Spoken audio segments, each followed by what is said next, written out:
Father, we thank you again for the opportunity to come together in this place and to not only study your word, but allow you to encourage us and mold us, cause us to grow in grace and in the knowledge of the Lord and Savior Jesus Christ through our association with each other and just through the opportunities you give us to serve. We thank you for your word, and we thank you for this Old Testament, which is so rich in the way it reveals yourself and your purpose and program on earth for the nation of Israel and for us. We thank you for the way in which it reveals the Lord Jesus Christ, and I pray that it would be an enriching experience to us as we study it, even in this survey manner, and that our lives would be conformed more and more closely to His. Direct our class time today, I ask in His name. Amen. Okay, I want to finish up Ecclesiastes today and get into, if not also complete, Song of Solomon. They're not real long books by Old Testament standards, but they do present some interesting interpretational issues. We had noted in Ecclesiastes that there's a key refrain that runs throughout the book, a very positive refrain, a very hopeful, encouraging refrain, basically commanding the readers and commanding us, I think it's directly applicable to us, to enjoy life, to see the good in even the arduous labor and toil of life. And that this is a faith response. We see in 2:24, there's nothing better for a man than he should eat and drink, that his soul should enjoy the good in his labor. This I also saw was from the hand of God. So it's God's gift, life, and the enjoyment of life. I know that nothing's better for them than to rejoice, to do good in their lives. And also that every man should eat and drink and enjoy the good of all his labor. This is the gift of God. And so he's talking about having a positive attitude toward labor, even the toilsome, burdensome kind of labor, and that's a gift. So I perceive that nothing is better than a man should rejoice in his own works, for that is his heritage. For who can bring him to see what will happen after him? One of the things that is frustrating Kohelet, the author, is that he looks at effort, he looks at toil, he looks at what somebody has accomplished, and nobody can tell what's going to happen afterwards. It may all get thrown away by whoever comes and takes it over. And that's frustrating. That's an enigma. I'll fit that into the message in a moment. And so we should still rejoice in our works, even though we don't know what's going to become of them.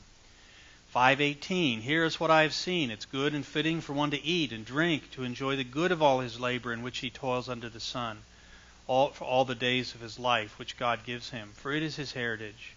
As for every man to whom God has given riches and wealth, and given him the power to eat of it, to receive his heritage and rejoice in his labor, this is the gift of God. Then he's going to go on to say, and yet sometimes God doesn't grant a person the ability to benefit from all that he has. Somebody who dies young, somebody who is not healthy, somebody who for one reason or another just can't really enjoy the benefits of his labor. That's really perplexing, and it's frustrating, isn't it? And that really is what the book is more about, is the frustrating things in life that we can't explain, and how it is that we respond to that. Not so much looking for the meaning of life or exploring life from the standpoint of the unbeliever. I don't think that's what the book is about. 8:15, so I commended enjoyment, because a man has nothing better under the sun than to eat, drink, and be merry. For this will remain with him in his labor all the days of his life, which God gives him under the sun. And the phrase under the sun does not mean life apart from God. That's the way it is normally taken. That's the commentary tradition. But you find a lot of traditions and commentaries that are wrong interpretations of Scripture. And we all run into them all the time. What it's talking about is the life that we have to live here. And the perspective on this life is limited. And there are many things about the life we live here that are frustrating and aggravating and perplexing and enigmatic, and we just can't figure it out. And that's what he is dealing with. And then finally in chapter 9, go, eat your bread with joy, drink your wine with a merry heart. For God has already, by the way, this isn't commanding you to drink wine. All right? Just so you get that. Go eat your bread with joy. Wine is always associated with joy, and it's not the kind of wine you'd be drinking anyway. So, for God has already accepted your works. Let your garments always be white. Let your head lack no oil.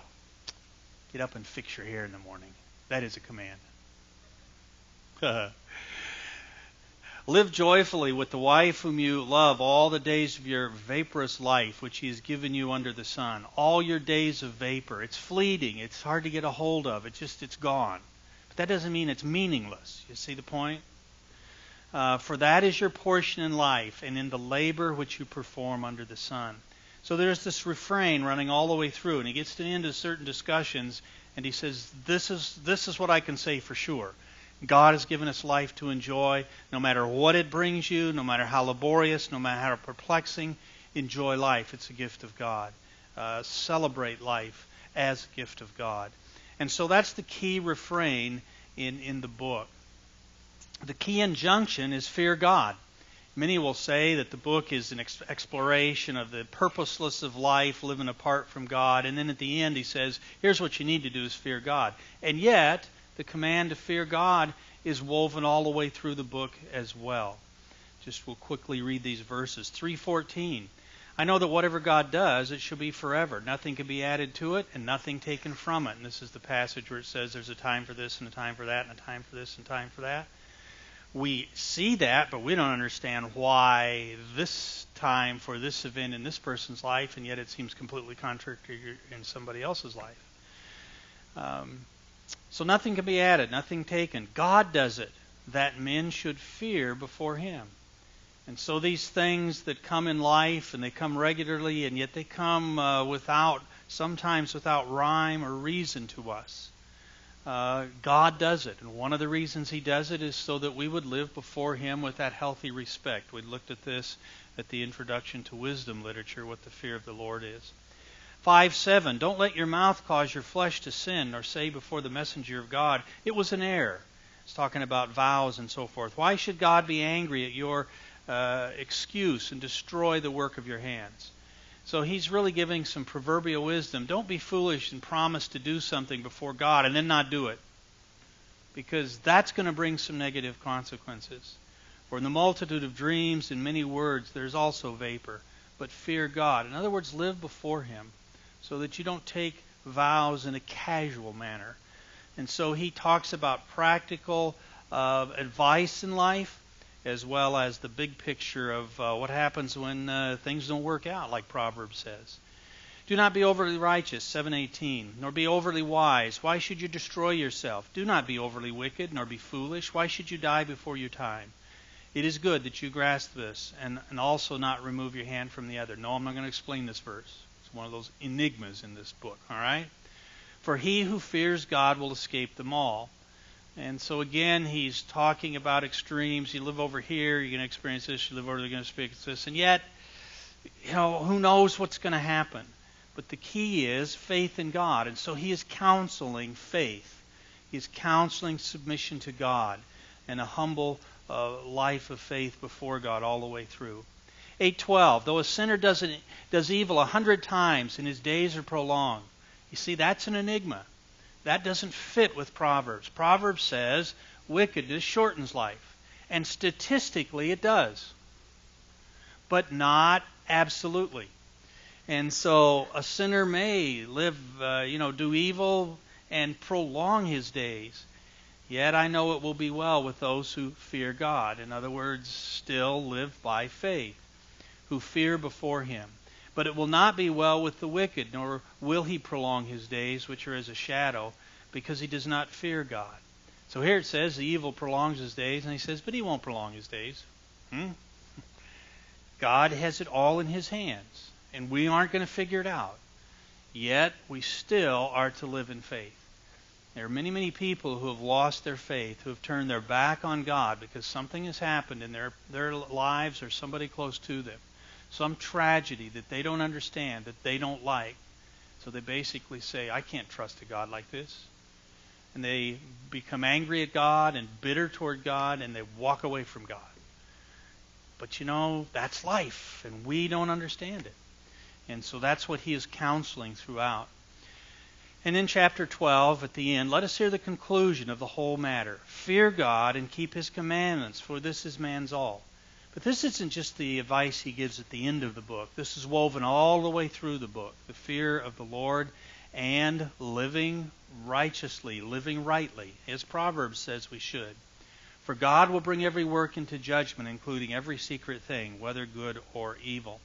So this is a key injunction in the book, to fear the Lord, to live by faith. And so this is a man living by faith, exploring life, frustrated in his exploration of life, and yet counseling in spite of all that we are to enjoy life and we are to continue to exercise faith in a God who is good and just, righteous, a God who will bring all things into account. And so looking at the book and just kind of looking at these key passages helps us to begin to put it together. I'm really taking you through the process of interpreting this book, how you would go about interpreting this book. One of the things we would do is look at the end. Look at what the end of the book says. There's a double epilogue. It's almost, in the words of one of my professors, Dr. Allen, it's almost like an editor here knew that this book was going to be misunderstood. And so he gives two epilogues at the end. It's part of inspired scripture. It's part of the inspired commentary on the book. The first epilogue in chapter 12, verses 9 to 11, is Kohelet is a very wise man and a teacher of the people. He made prodigious research into the nature of wisdom. That's what it says in this passage. That he had an interest in the aesthetics of expression. He was a poet. He was gifted in structuring argument and argumentation. And his writings were authoritative and reliable. And so basically it's saying, listen to this guy. He knows what he's talking about. And the second epilogue is, the reader is warned of many other wearying writings. Okay? You can read and read and read, and people write and write and write and write and write. But you know, they're not going to get any closer to his quest, and I'll talk about that in a second. The reader is to fear God and keep His commandments. Life is to be lived in light of final judgment. And so this double epilogue to the book tells us how we should approach the book. We should approach it positively. We should not approach it as a skeptic or Solomon writing as though he were a skeptic. He is interested in teaching the people wisdom. He is interested in bringing them and keeping them in a faith relationship with God. And he's primarily addressing those inexplicable, enigmatic, problematic, frustrating, we can't understand things that happen in life. How do you respond to that? That's what this book is all about. Now the theme verse of the book is 3:10 and 11. I have seen the God-given task with which the sons of men are to be occupied, or tasked. Same Hebrew word. He has made everything beautiful in its time. So God has made everything appropriate. Everything fits into His plan. Everything fits into His scheme. Do you understand it? I don't. Some things seem ugly. Some things seem they are not appropriate. And yet God, by this verse and by the rest of the Bible, is working all things after the counsel of His own will, including evil, including the wickedness of men. I don't understand that. You don't understand that. Nobody understands that. It's something that's affirmed. And He has also put eternity in their hearts, in the hearts of man. What's the first question that a child asks? Why? First word they say is no. But the first question they ask is, why? Okay? And if you've hung around children very long, you don't have to be a parent. All parents know this. If you've hung around children very long, you know that they've got more whys than you've got answers. Why is the sky blue? Maybe 2 or 3 of you in this room could answer that. Most of us can't. Because God made it blue. Why? I don't know. And that's the whole point of the book. God has placed eternity in our hearts. He has placed within us the desire to know cause and effect. Except that no one can find out the work that God does from beginning to end. That's a cause and effect statement. So we want to know why. And we can figure out a lot of cause and effect relationships in the world. Okay? And we can experience, the rationale of a lot of cause and effect things. but not everything. And that's what the book is all about. He'd like to see if he could figure out some way that he could plug in a formula and it would allow him to know why this happened from God's standpoint. All right? And so this is the theme verse. God has done everything. He's made everything appropriate.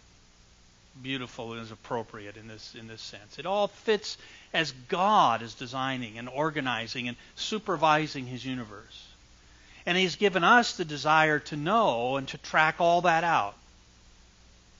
But He's not going to allow us to. Nobody can. And that's what the book is all about. Now, let's take a look at the theme verse then. Okay? The theme verse, and this is on the top of page 13 for you, I think. Yeah, okay. The theme verse is, Kohelet is frustrated. All right? He's jumping up and down. He's frustrated. That's his problem. He's not a skeptic. He's not disillusioned. He's frustrated. He's frustrated in his exhaustive efforts to find the integrating key to man's earthly experience. Now, when I say integrating key, I do not mean the meaning of life. What I mean here, and you can add this, is that which allows him to understand how everything fits together. He's looking for the key, the integrating key. He's looking for what it is, what perspective, what piece of the puzzle that allows him to trace out cause and effect in any particular thing he wants to. For instance, why did this man die in his youth though he was a righteous man? And this old reprobate over here, this 90-year-old guy, is still living and still leading people astray and still causing havoc in his family. And he just goes on and on and on. He wants to be able to figure that out. And he's frustrated in his efforts. And that's the negative tone of the book, is the frustration of not being able to figure out why things happen. Not nothing, because God gives us the ability to live in a cause and effect world and to use that, both in the physical realm and in the moral, spiritual realm. But not everywhere. And so, he concludes that one must still enjoy life as a gift from God. Okay? Run through the meadow and throw flower petals. Whatever. Enjoy life. It's a good gift. Because you see, one of the responses to this enigma of life is despair. That is a legitimate response. This man is not in despair. He's frustrated. Anger, disappointment with God. These are all things that can happen. But he concludes that one must still enjoy life. So the response to the difficulty in understanding and the impossibility of understanding some things in life is to accept life and to enjoy it as a gift of God. It's a faith response to that aspect of life. All the while living it responsibly by trusting in the one to whom he must ultimately give an account. So this is not a hedonistic response to life. Okay, this isn't nihilism. Oh, everything is just a matter of whatever, just do whatever. It's not Epicureanism. Maximize pleasure for the moment because death ends it all. Death didn't end it all. Death brings us into the presence of a God who will judge our works.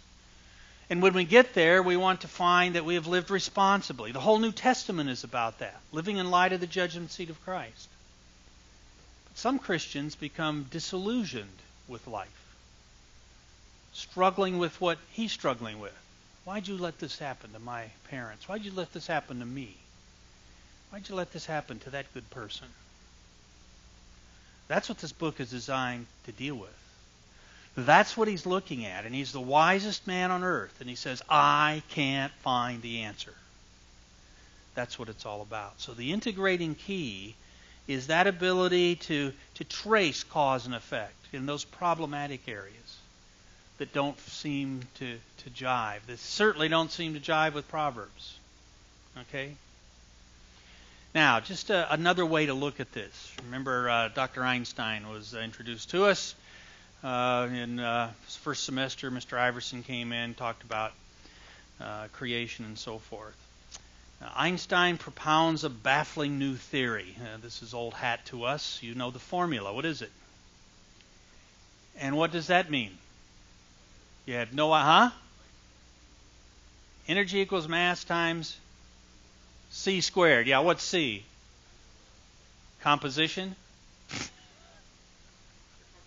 Circumference? No, I don't think it's circumference. I don't know what it is. Anyway, what was he doing? What was this formula designed to answer? How to build a bomb? No. Time? Anybody knows? The relation between what? Energy and matter. In other words, to try and come up with a formula that would explain the interaction of the physical universe. And why, this event here, and how that affects this event, and so bringing together all of these things. Now, he came up with a problem here. Mr. Iverson talked about that. But here's from October 1983, a magazine about this whole thing, and the new metric. And it shows that gravity, electricity, magnetism, everything is a logical, not chance part of the world. It enabled him last week to phrase in mathematical terms a theory by which everything in the world can be explained. Albert Einstein's theories have altered human existence? Not at all, but they have revolutionized human understanding of existence, or at least of the physical universe. Okay? Now, did that do it? No, because we're finding things that don't fit into that formula. And so you've got quantum physics and you've got other people still trying to come up with a unified field theory. That's what this is. That which helps me understand the whole universe. Well, even the Maharishi Yogi, the Maharishi Mahesh Yogi, has come up with a unified field theory. Did you know that? He lives down here at Fairfield, Iowa now. Used to be Parsons College. He bought it, and that's where his university is. Anyway, his unified field theory is described by the supergravity theorem of quantum physics as a supersymmetric, perfectly balanced, non-abelian, self-interacting field of pure intelligence which generates the fundamental particles and forces of nature through its infinitely self-referral dynamics at the Planck scale of nature's functioning, 10 to the minus 33 centimeters or 10 to the minus 43 seconds. Got that? Giving rise to the infinite diversity of the universe. So he claims to have figured it out.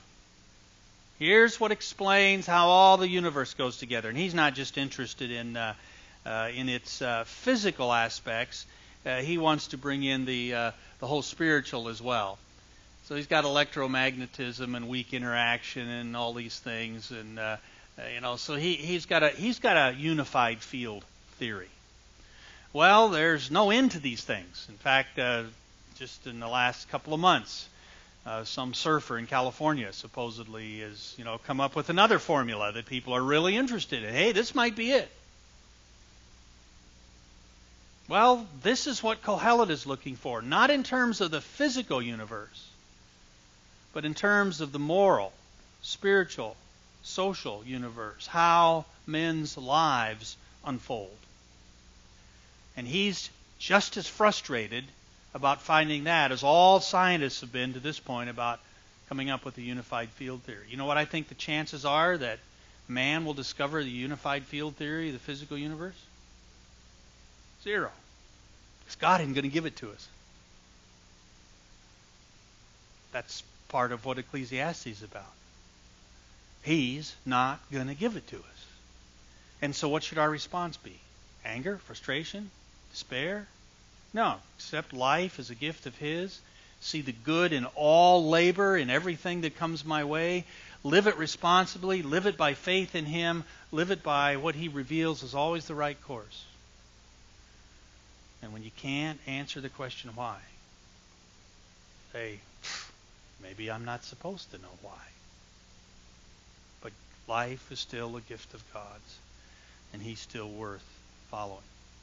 And so the message, again, frustrated in his exhaustive efforts to find the integrating key to man's earthly experience, Kohelet concludes that one must still enjoy life as a gift from God, all the while living it responsibly by trusting in the one to whom he must ultimately give an account.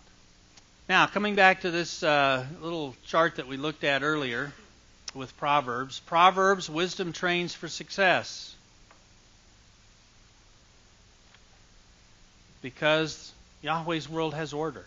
There is a cause and effect order that He has built into the universe. And we can expect it to work. Gravity always works. You know? I don't see anything I want to drop. Oh, I'll drop this. Okay? Which direction is that going to go? Oh! It went down. Boy, that works every time, you know? Go out and jump off the building. You're not going to go up. There are no superheroes in here. There aren't superheroes. Okay? Except there's a place in the Bible where an axe head floats. Yeah. What happened there? Did gravity stop acting in that spot of the universe? God just decided to counter it. So see, He can do that. That doesn't fit. Well, that's the way the social, moral, personal world is too. You know, when I do certain things, I expect certain results. When they don't happen, I wonder why. And I expect God to do certain things. And He generally does, but not always. And that's what we looked at, and we said Proverbs are not promises, because we've got the inexplicable. Kohelet and wisdom embraces the inexplicable, so that Yahweh is still free to move around in His world, and it makes it fuzzy for us. And it's more than a bit disconcerting. So that's what Ecclesiastes is all about. I invite you to read it in that new light. It's a wonderful book that encourages us, in the spite of this inexplicability, things we can't understand, explain, things that really bug us, still to accept and live life as a good gift from the hand of God. And if you're here in 2 years or 3 years, I teach an elective course on Job and Ecclesiastes, and we can read through it in detail. So, any questions or observations? Isn't that the way life is? Yeah. Shouldn't we have a book in the Bible that talks about this? Well, we do. Do we need a book in the Bible that talks about the fruitlessness of unbelieving man's quest for God just from a human perspective? Pick that up for a dime a dozen. We do need a book that tells us how to live life in view of the inexplicabilities of life. Jennifer?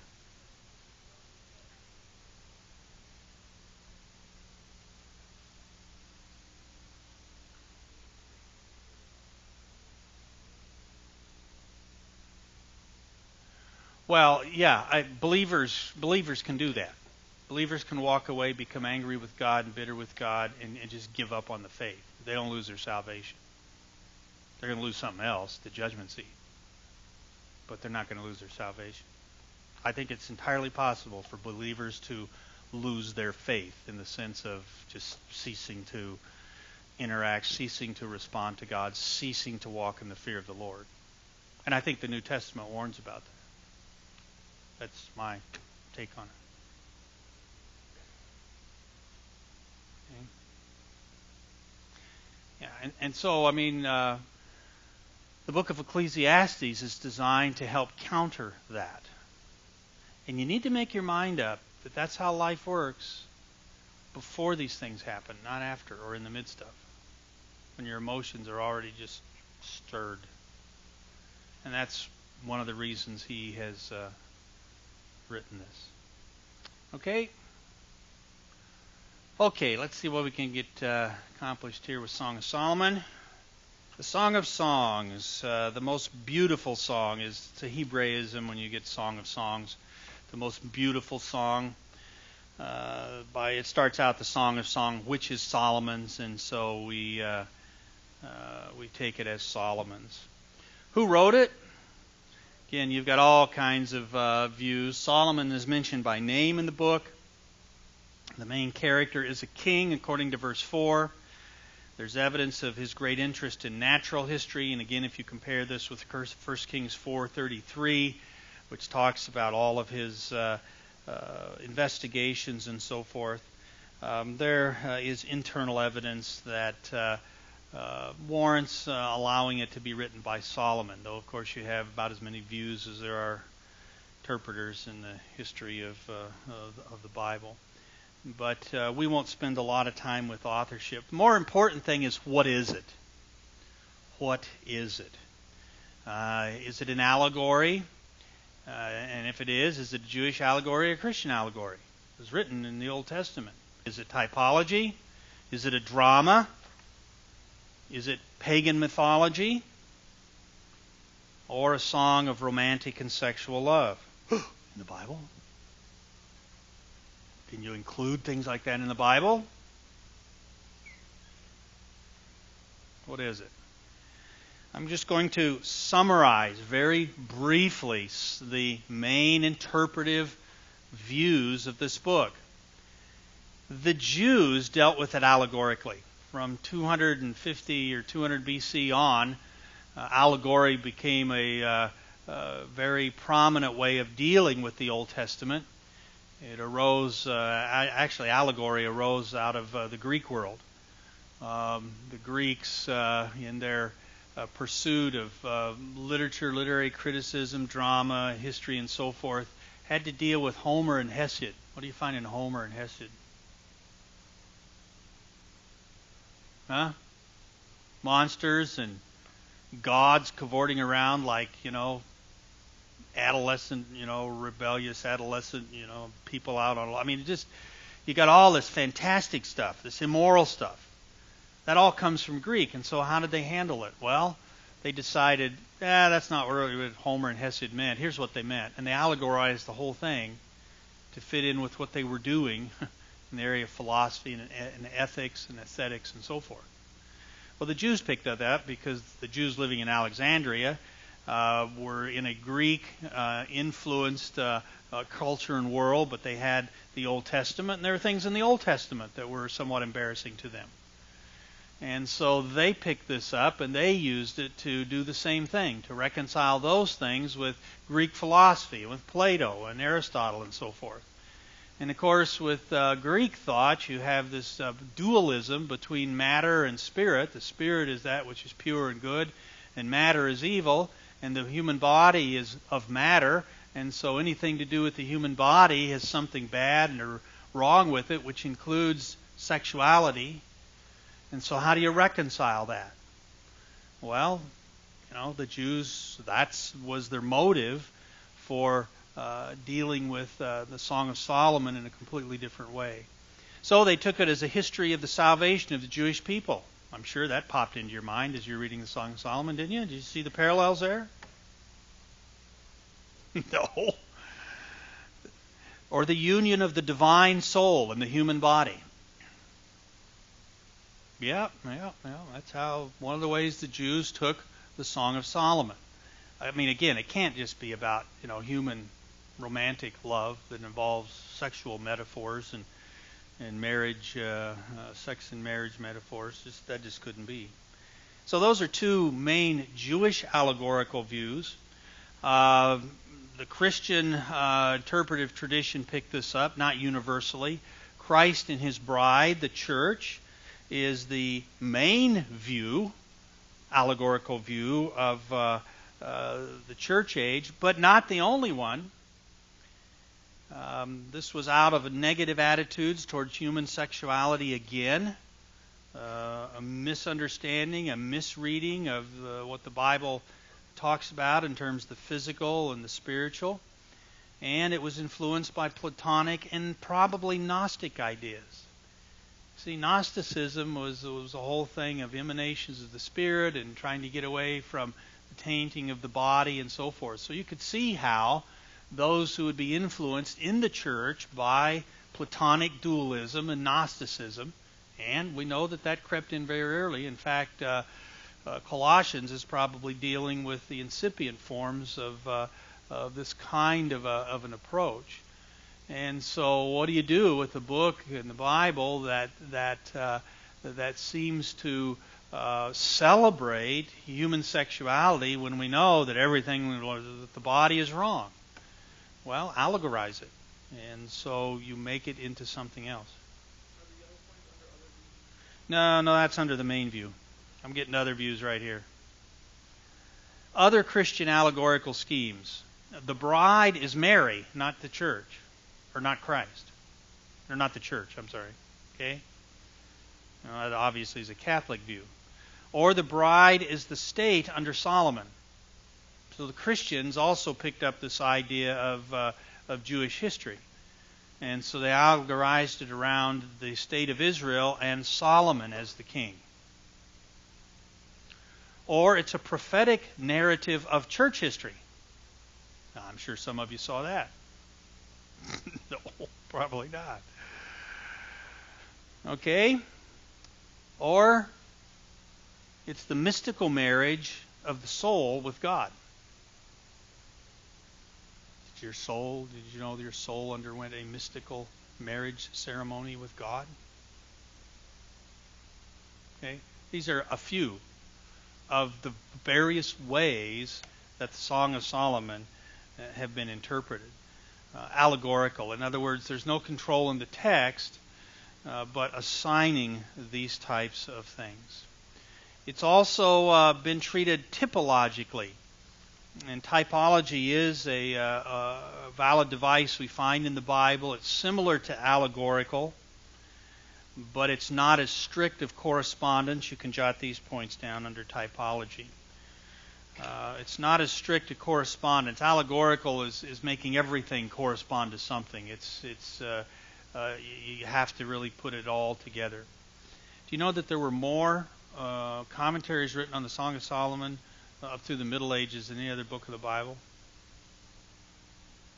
Yeah, it was a favorite of Christian commentators. It affirms the natural or normal reading of the text. The typological view is not contrary to the text. It takes the normal meaning that's there, but it sees a prophetic statement of something that is going to be greater. When you think of the tabernacle and people coming to God through the sacrificial system, you take that as real, and you take that as the way people came in their approach to God. But it's typological of Christ and His final sacrifice and approaching God through Him.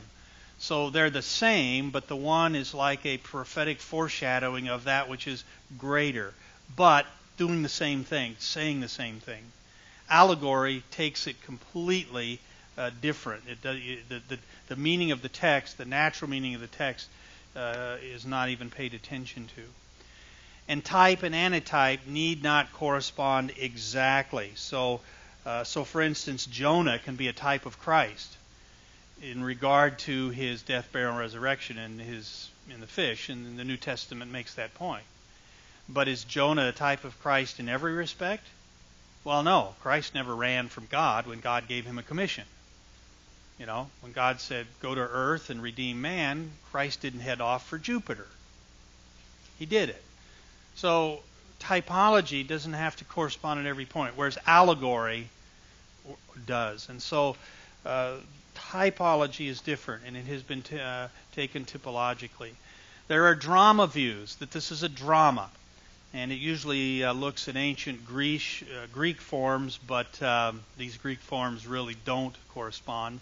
There's the two-character view and the three-character view.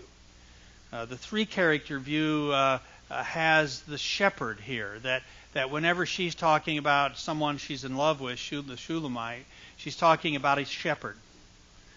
And so you've got the king who loves her. You've got a love triangle.